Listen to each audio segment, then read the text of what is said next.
Welcome, everybody, to another episode of the Health Movement Podcast. My name is Derek. I'm your host, certified personal trainer and teacher of over 20 years.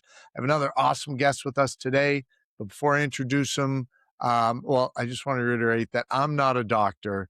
So before you go changing any programming or anything like that, please check with your physician. With us today, we have Dr. Stephen Lupe, who's the Director of Behavioral Health in the Department of Gastroenterology, Hepatology, and Nutrition at the Cleveland Clinic. Thank you, Dr. Lupe. I appreciate you being on here with us. Hey, no problem. And you made the joke, you made the comment about like make sure you consult your doctor. And I'm a psychologist, so I can't write prescriptions. So Okay. people should always talk to their doctor. That's a good thing. Yes, definitely. Well, I feel bad because there's a lot of throughout the years doing this, there's been a lot of good information people have put out there. And I don't Yep. want people to be like, all right, that's perfect for me, because it's different for everybody. Oh yeah. What have you found, I guess, just kind of diving into it, when working with people in these areas? What are the different problems that people have, and how do you get them to understand that there is no one size fits all solution to whatever they might be dealing with? Sure. And that's like one of those things that I'm really, really passionate about is that personalized treatment. That every one human being is an individual. And even in the area that I work in, which is gastroenterology, so I work with a lot of patients who have like inflammatory bowel disease, for example, or IBS, or even upper GI disorders like GERD. It is not the same for every one person who experiences it. So even like look at like what we consider kind of like a quote unquote biological disease, like inflammatory bowel disease. I tell patients all the time, look, if we're talking about a Crohn's disease in the future, I imagine we're going to be talking about 50 different Crohn's diseases, because you start talking to people about their journey getting there. And there's like this one group of people who have always had kind of like IBS-y type symptoms. Something major happens and then they developed IBD, which is inflammatory bowel disease. There's another group who, it's like my mom had it, my dad had it, my uncle had it, my grandma had it. And you're like, those are two different, they present the same, but they're two different ways of getting there. And so everybody's treatment should look the exact same. Everybody's life is different, right? The stressors you have in your life and your diet, your background. And it's even getting even crazier now. Like when we start looking at like the gut microbiome, you go all the way back to what was your mom eating before you were conceived? And how much time did you spend outside as a kiddo? And it just, that's how granular it gets when you start talking about the functioning of a human being. That it's got to be incredibly difficult for you to kind of solve that puzzle for everybody. That takes a good amount of time and a lot of background knowledge, and then the patient themselves has to be knowledgeable. And I mean, you asked me what I ate. I actually wrote everything down today, but like there are definitely days where like I couldn't tell you what I had for breakfast. Sure. And that might be vital information for you to help them out. Sure. Well, and this is why I work as part of a team too. My whole special, like everything I've done since my career started, I was a paramedic first. I was a 911 paramedic Oh, wow. for about 12 years. And I saw firsthand like the effects of lifestyle and how people were living. We'd walk into the house of someone who happened to have diabetes and they were taking their medications, doing, what their doctor was telling them to do from a medication standpoint, but then their pantry was full of Oreos and Coca-Cola. There's empty beer bottles on the counter. There's an overflowing ashtray. There's a stack of bills for medical care. And you're like, it doesn't matter how good the medications are. We're never going to out-medicate this lifestyle. And so I went back and became a health psychologist. And what I found worked when I was going through grad school, and I built teams even in grad school, was really doing integrated care where you are in the office with the physician and like maybe even a dietitian, nursing staff, PTs, whoever we can get as part of that team. And when you work that way and talk as a team, you get so much more done because we're all coming at it from our own angles, right? And the physician has all this testing and they have all of this medical background. I'm going after like, what does this person's life look like from a behavioral standpoint, psychological standpoint? And then our dietitian staff, what are they eating and what does their diet look like? And if you got a PT, how much are they moving and everything else? And you really get a better picture of what human beings are doing then. And then we have to all work at it together. Because the understanding of even medicine and illness now is that this is not just this like siloed biological thing, that everything is affecting everything. So even stress, it changes the physiology and anatomy of a human being's body. Can we talk more about stress? And I know that is a Sure. very broad discussion, but in terms of how you see stress manifesting in people's physical issues, what sort of things are generally seen when somebody is living a stressful life? Well, there's a problem with stress too, right? Is that like we're all told like don't get stressed, which is the worst thing you can say to someone Yeah, ever. Is like don't be don't stressed. don't worry, just Yeah. stop You worrying. stop Oh, chill okay, out. that's Right. brilliant. Exactly. Never thought Right. of that one. Right. Which I had to do a lot of that education at first with like a lot of my physician colleagues. It's like, I understand you're telling people stress is affecting their medical condition, but stop saying it that way. We have to Yeah, that teach makes them people more to live with stressed. stress as opposed to get rid of your stress. And I think that's kind of been a shift even in like the mental health, behavioral health fields is this shift over from like, let's do stress management to how do we live with the stress that is part of life, right? Oh, I Because a like lot of that. the times the problem comes from fighting with the stress. I don't want to be stressed. And now I'm more stressed about being stressed. And when you have stress, we can see the changes in the body. You look at like the endothelial cells that line the blood vessels, they become inflamed. The tight junctions in the gut open up and allow more things to pass into the inner lining of the gut. And so you're looking at this and going, then stress is not just a psychological phenomena. It's something we all encounter in life. There's no way not to. We've created a world where the lion never walks out of the room, basically, Mm. because we always have bills. We always have another thing we have to do Yeah. at work, right? Have to take kids to the soccer games or whatever it is. So we have to learn to not fight with the stress as much and then work with the body to bring the body down a little bit. I love that you said that too. And I started writing down like, all right, how do you manage stress? And then you immediately went into no, like we have to figure out how to live with stress. And then and I'll talk to some people, that I'm trying to help with make, physical changes, eat better, you start working Sure. out, that sort of thing. They're like, but I can't do it now. I have to wait till things calm down. I'm like, "Will you please tell me when that's gonna happen? Because it's never going to." I usually say, "Alright, well, tell me in the last year, when has it not been stressful?" And they're like, Yep. "Well, it always is." I'm like, "Well, okay. So that's life. We need to accept that and then learn how to how to live with that stress." So I Yep. love I love that you said that. I hear the same thing all the time, and I say the same thing. It's like, have you ever reached a time in your life where it's just been like, nah, ah, there's nothing going on. There's nothing at all for me to Yeah. worry about whatsoever. I'm completely calm. I make this joke with patients all the time. It's like, look, I've been working with people in one way or another for going on like 25 years. No one has ever walked into my office and gone, you know what the problem is I don't have enough heart in my life. I need some more heart. Right? We all Yeah. that's life. Life is hard, and our brain can make it even harder by predicting, and then it'll talk us out of doing things that are helpful to us. And we have to start there too, that like in your world, right? It is not your fault that you belong to a species that until about 150 years ago, movement was not optional. And so Yeah. we developed a brain that goes, "Why don't you lay down?" Because Yeah. that was more useful in that world. It's And now it's you never have to get off the couch if you don't You want to. really don't, and No.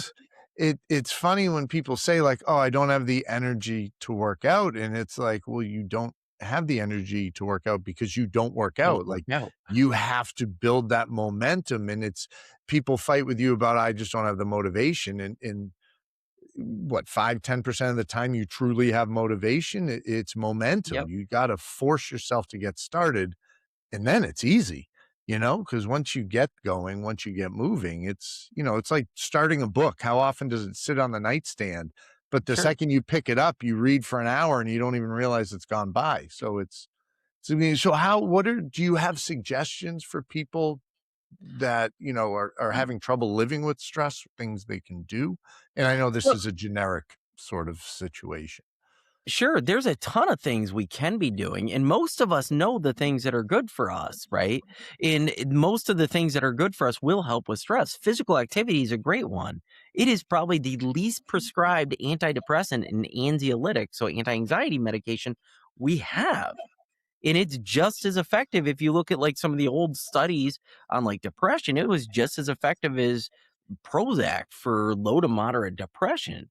And it's like, so why is that not like our first thing we're Yeah, prescribing is get up and like let's start walking and doing things. It is hard for a lot of people. And sometimes we got to meet people where they're at and start like real slow. So when I'm yeah, working with someone who's completely deconditioned, right? And who isn't moving at all, it's like, let's get up and I want you to walk to your kitchen 2 more times today. Just yeah, get up and go walk into the kitchen twice. And I'm going to talk to you about it next week and we're going to see how that went. And then maybe the week after, we're going to walk out to the mailbox and start building on this and start building momentum and then trying it in the first place, right? Like if people are important to them, most people don't want to be healthy just to be healthy. It's like, no, why do you want to be healthy? I want to be with my kids longer. I want to see my grandkids. I want to do, it's like, okay, are you willing then to get off this couch to go kitchen for like if it possibly brings you more time with your grandkids. But then, the other things we're doing to help people with stress does respond very well to like coming down takes time. So it may even just be taking small breaks throughout the day to push back from your desk and take 3 breaths and check in mm, with yourself, right? And that's just and then figuring out how to get you to do more of the things you enjoy so you have some protection there against the stress that is in life. that finding the why and understanding the simple looking at what were the biggest things that people could do to help increase not only their lifespan but the quality of the life. And one of the studies I had looked at, and I can't remember the name of it, but it said, if a 40-year-old man, woman, whoever it happens to be, starts working out 3 days a week and does it consistently, begins building muscle, does that whole routine, on average they added 7 years to their life. And I Mhm. don't know how accurate that was, or how many different studies there were, or the control or anything like that. But doing the math out, I broke it down to the rep. You added almost 3 minutes to your life for every rep that you took, Yep. which is, it's a lot easier when you can, put a number on it like that. Every time you get up and walk into the kitchen, you're adding a minute, you're adding 2 minutes, but it's also, it compounds because then you're building these habits. And maybe the kitchen might not be the best thing always if you're going into the pantry and grabbing the Oreos that are stashed there. But I get, I think they stack one on top of the other where you They start to do. develop these habits. They do, and the same thing on the nutrition side, right? It's like, n no, let's meet people where they're at. I just had a conversation with one of the bigger companies that's out there that's making, like, plant-based food and stuff like that, and I was like, "The problem is you can't, like, just grab people and go, 'Look, you need to be on this plant-based diet.' You have to meet them where they're at, right? And be like, Yeah. 'Look, right now you're eating McDonald's and KFC. What if we started putting like a little bit of like, where can we start with you? Like, what is something you're willing to even go towards? Is it a blueberry? I have worked literally with patients where their assignment was eat 1 blueberry next week. And once they got over it, because there's also a lot of fear of food in like the GI space and stuff, Oh, um, yeah. they started rolling with it and it just like took off on itself. And But I nobody think it eats one blueberry, once they have one, they're having more. So that's a great way to go about it. Just get them started, build that momentum. Yeah, and we just have to meet people where they're at, right? And Yeah.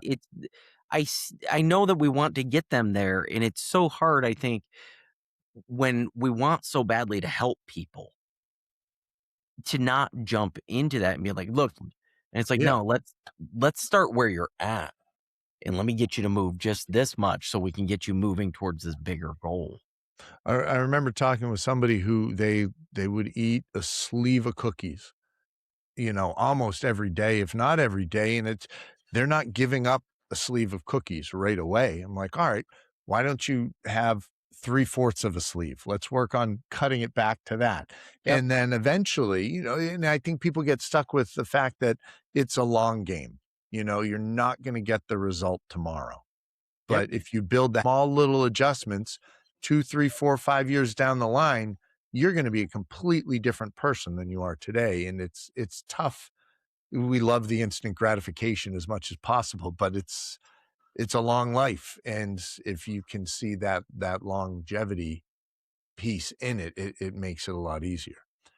Sure. Um, in terms of working with teams, how did that get developed? How was that when you started that? Because that's not the normal model as far as I No, know.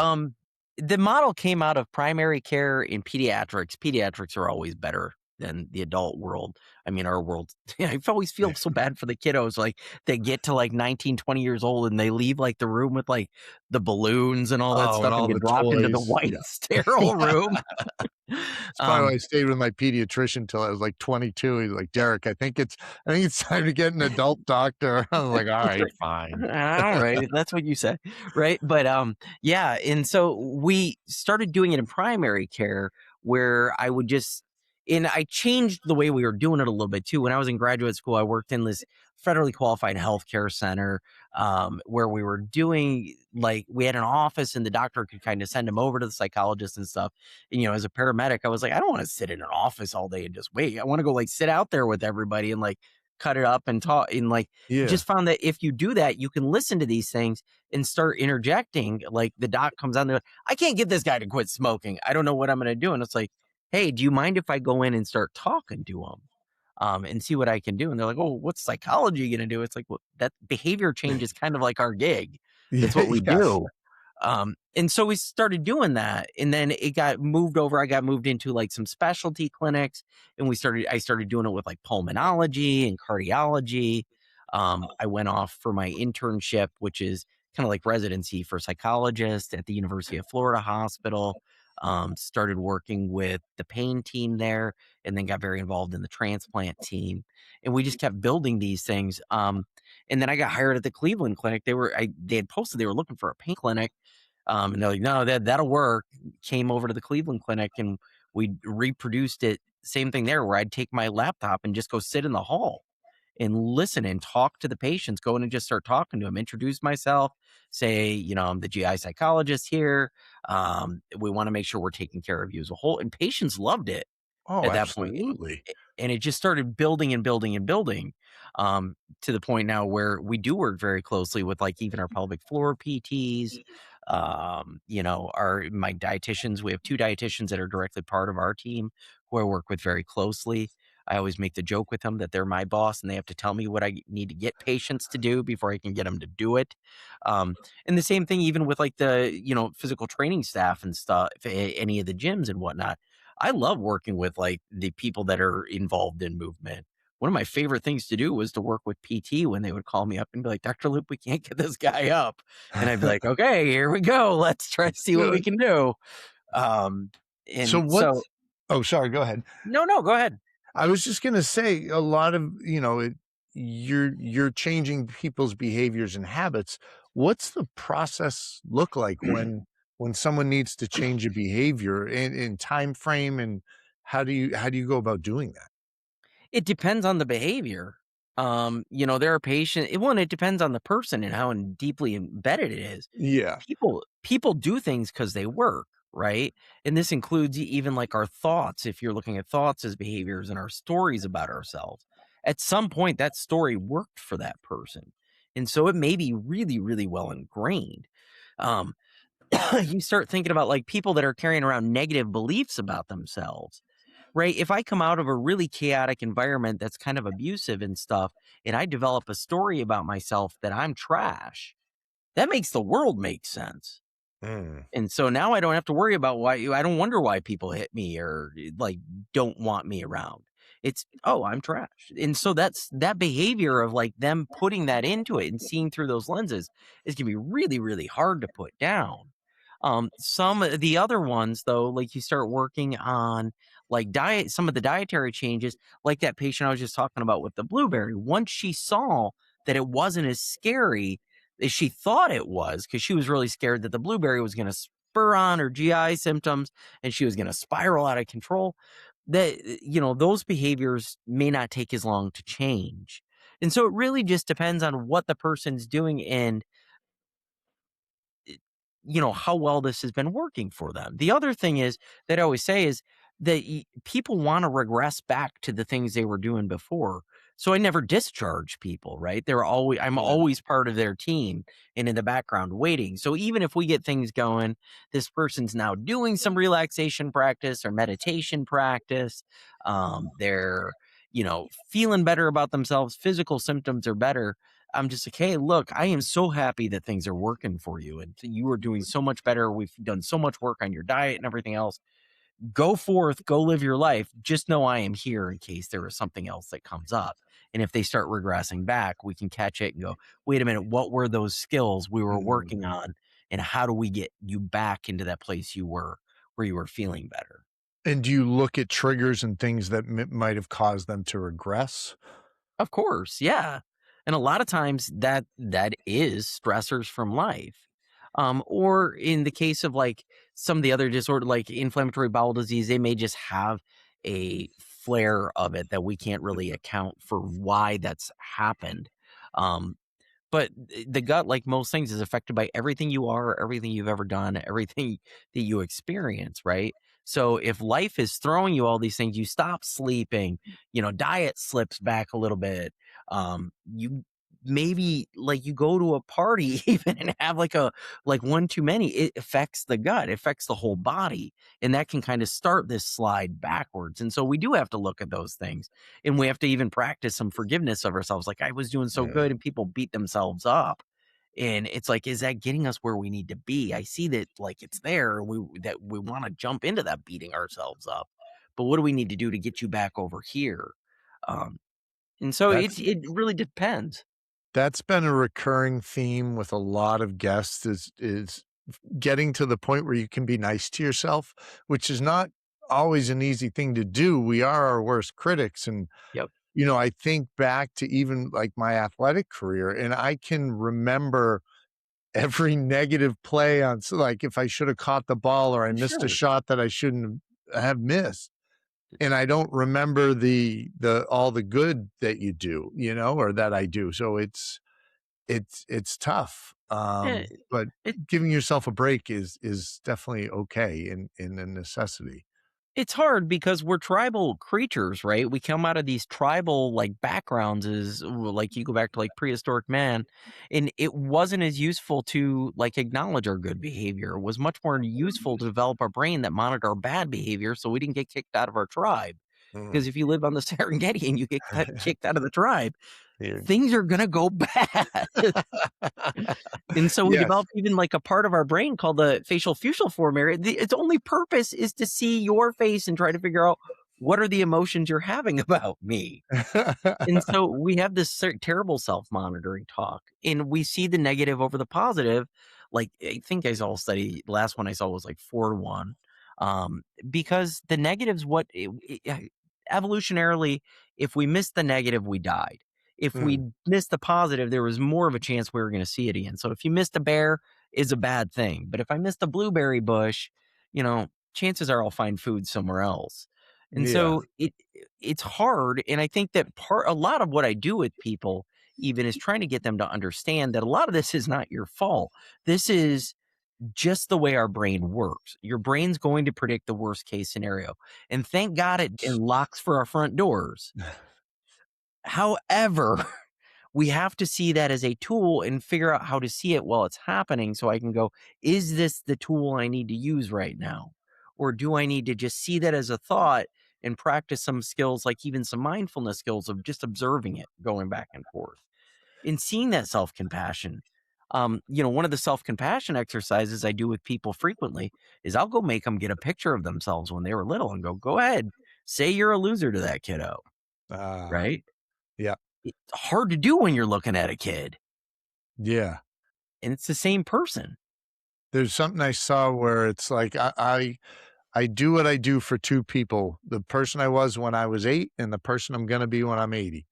And you Yeah, you wanna make them proud, and obviously, yeah, if you showed yourself a picture of yourself when you were 8, you're probably not gonna be too harsh.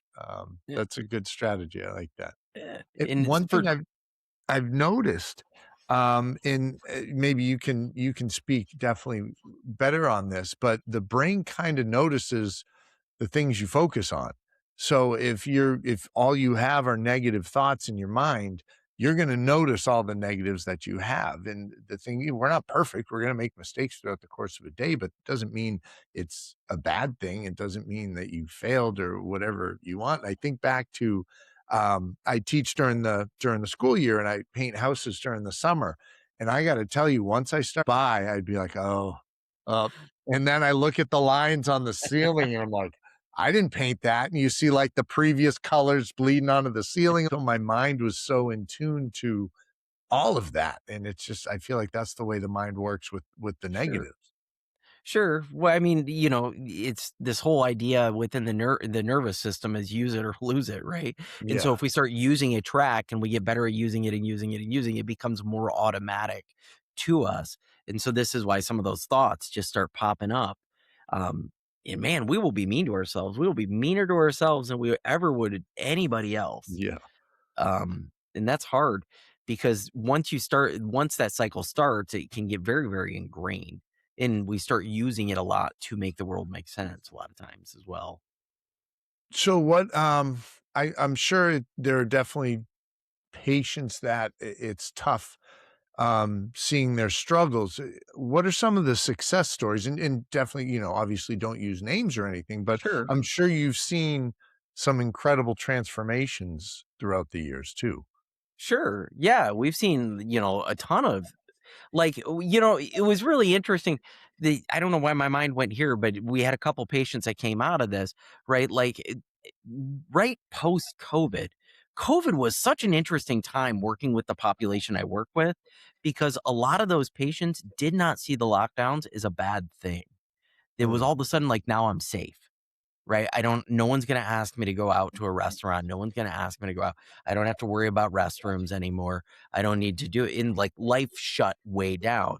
And then afterwards, there was lots of questions when we were starting to open back up about, especially for the patients who had Crohn's disease and ulcerative colitis, because their medications make them immunosuppressed. They wanted to know, like, were they at higher risk? And we didn't know the answer. mm, Um, I don't know, right? And so a lot of those people stayed very, very shut down for a very, very long time, including up till even today. And I remember working with one patient who was very, very, very depressed because one of the things that'll happen out of that, right, is like once you cut off all your socialization, you cut out like the exercise and stuff, all of those things that we're doing will further depression. That's like creating a incubator for depression. mm. Became very, very depressed, wasn't able to go to school, wasn't able to go to work, wasn't able to do really anything. And we ended up I had worked with him for um about a year and a half, which is much longer than I normally work with people. But by the time we were done, in a lot of this, like it was very slow. Like, okay, can we even just go out to the car and sit out in the car today? I want to see if you can do that. And if we Mm, can have success there, maybe we can push it a little bit further. And a lot of doing that, finding of the why. Why do we want to do this in the first place? And by the end, he had gotten to the point where he was able to start working. I dropped the idea of going back to school, became like a realtor and stuff, but he was starting to do that again. But it took a lot of even like a self acceptance of he had to be able to go into like even meetings with clients, right, and be able to say I have to excuse myself to use a restroom, where before he refused to do that because he was so embarrassed of it, didn't want to have to say those things, didn't want to have to acknowledge that. And so that was a big success story for us. Y- y- we've done like several things, even with like our digital. I was part of a team that developed a whole digital arm of what we're doing too. That's out there, a digital like platform, and we published a lot of data even out of that, showing that we were reducing symptoms dramatically by working with this whole model of like how do we do some behavioral or psychological intervention, how do we do some dietary intervention, and then oversee it with your physician, making sure the medication pieces are there. um, but yeah, we've had The other story that came up in my head when we're talking about like success stories, even, and this is going to sound crazy because doesn't sound like a true like health success. This was a woman that was dying of pancreatic cancer in the hospital. And when I went up to see her, she was very, very much on the thought of, I can't be mom anymore. Right. I'm in a Mm, hospital bed. They've told me I'm probably never going to go home. I'm going to be admitted until like I die. I just can't be mom. And we spent a lot of time talking about what does that even mean to be mom? Like, what does mom do? What do you do when you're at home that makes you mom? And she started talking about like making dinner for her boys and stuff like that. And I remember, I walked into her room this one day after we had that conversation. She had a big grin on her face. And I was like, what is going on? What is happening? She's like, I found out I could order pizza and be mom. So she that's was sitting in the awesome. bed ordering pizza and sending it to her husband and her 2 kids, and that was how she found meaning and value and was being mom, right? But it changed her outlook on everything because then she found out she could be part of this whole thing. The kids would call and say, "My backpack ripped. All right, I'm Amazoning you a backpack." And she Yeah. could still be mom from the bed even though she wasn't. And then there was a lot of talk even of like y she was also very stuck on this idea of like she didn't want to be a burden and like tell people when she needed something. And that drives away. She was much, much happier at the very like towards the end as she was able to spend more time with her family without trying to guard herself from telling Yeah. them about how bad she felt. And she was felt much more involved in their lives. And I'm sure her family probably felt much more involved in her life, and they were much happier, I would Sure, imagine, being that much more involved. I've noticed a theme here where it keeps coming back to identity, and how people identify themselves, and that sure, seems to kind of root a lot of the issues that people have. And then maybe once that identity shifts, maybe they see themselves as a mother who bakes cookies and does all this sort of stuff, and that is no longer an option. yep, So they have to reinvent that identity. sure, Um, that I imagine is kind of a difficult thing to work through, especially if you've worked your whole life and then you're that mother and I don't know how old this individual was, but I imagine you do something 10, 15 years, yep. then that identity shifts all of a sudden and it takes some time. Sure. Yeah, human beings, we love to label ourselves and we become very much the content of our lives as opposed to like this thing that's all of it, right? Mm. Men are especially bad at this. We greet each other. It's like, what do you do? It's like, right? I'm a physical Yeah. therapist. I'm a psychologist. It's like, okay, what if that wasn't there? And that comes up all the time. Like so if you look at like a disease like inflammatory bowel disease, there was traditionally 2 ages where the diagnosis popped up the most. The first one was 19, 20 years old, where kiddos were transitioning out, going to college. Tends to be a pretty stressful time to start Mm. your like adult life and get launched. The second one, though, was right around 60 to 65. And the thought there was that there was a loss of identity for a lot of people who had been working their whole lives and now they're Oh, retiring, yeah. right? And for a lot of people, that's really, really difficult. Like if I'm not, I don't in my case, a psychologist, then what am I?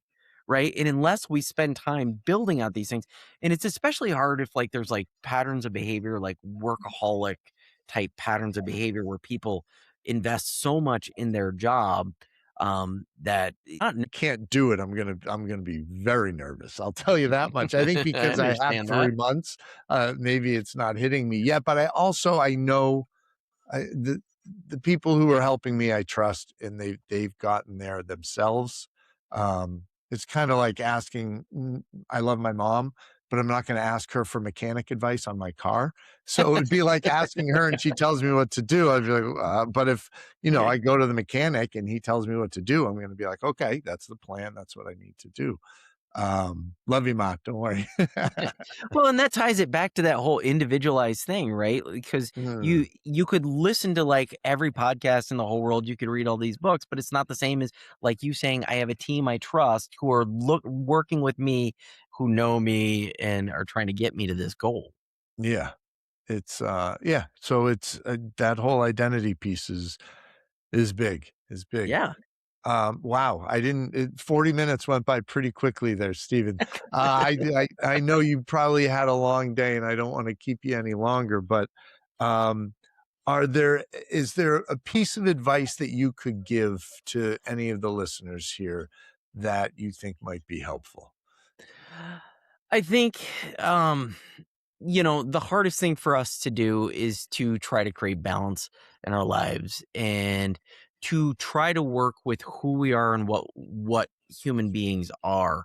It I The one piece of advice that I always have for people is, like try to figure out where you can do something for help.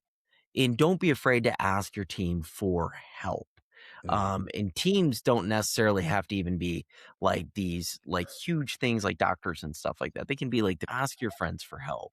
It's so and stuff like that and how they're gonna go. And I don't want to look weak and I don't want to, all these other things that come up for people. And it stops us from getting to where we need to be.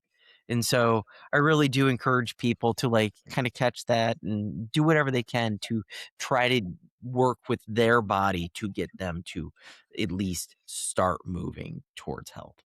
I love that, and asking people for help, I think, is one of the most sincere, um, expressions of how much you actually care about that person. If I'm gonna ask you Yep. for help, I care about you and I trust you. Yep. So if anybody asks me for help, that's very flattering. So yeah, I think that's great advice. Well, thank you so much, Stephen, for hopping on with me. I Yeah, not a appreciate you problem. taking the time. Yeah, And this was fun. thank you to all the listeners. Stephen, how can people get in touch with you if they want to reach out?